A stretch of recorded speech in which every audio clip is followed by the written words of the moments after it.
আজ সিলেটের জকিগঞ্জ উপজেলার আটগ্রামে উত্তর মরিচা সবুজ সংঘ কর্তৃক এক নৌকাবাজ প্রতিযোগিতার অনুষ্ঠানের আয়োজন করা হয়। এতে জকিগঞ্জ কানাইঘাটের ৩৬ হাতের চেয়ে ছোট ১২টি নৌকা অংশগ্রহণ করে।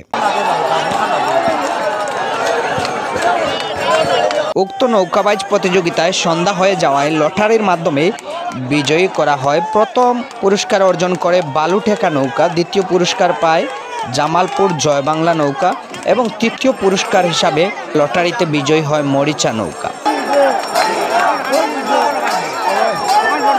এ সময় উপস্থিত ছিলেন প্রথম জেলা বিএনপির সহসভাপতি মামুনুর রশিদ চাকসু মামুন।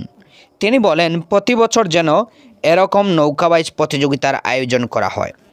বন্ধুরা আমার, আসলে এমন জাঁকজমকপূর্ণ এবং অত্যন্ত আনন্দঘন পরিবেশে বাংলাদেশের সেই দীর্ঘকালীন ঐতিহাসিক যে ঐতিহ্য, সেই ঐতিহ্যের ধারক বাহক হল নৌকাবাজ।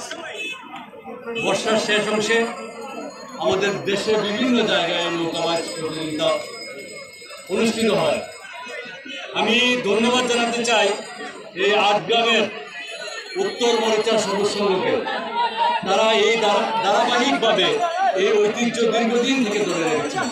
আমি আগেও এসেছি, এখানে অত্যন্ত আনন্দঘন পরিবেশে এই নৌকাবাজ প্রতিযোগিতা অনুষ্ঠিত হয়। আমি ধন্যবাদ জানাচ্ছি যারা অংশগ্রহণ করেছেন, যারা বিজয়ী হয়েছেন, যারা এই অনুষ্ঠান পরিচালনা করেছেন, দর্শকবৃন্দ যারা এখানে উপস্থিত হয়েছেন, সবাইকে আমার ব্যক্তিগত পক্ষ থেকে এবং আমার দলের পক্ষ থেকে ধন্যবাদ জানিয়ে আগামী দিনে আবারও এই ধরনের প্রতিযোগিতা আয়োজন করে সফলভাবে সমাপ্ত করার জন্য আহ্বান জানিয়ে আমি আমার বক্তব্য শেষ করছি। আজাদুর রহমান, দৈনিক সমাচার, সিলেট।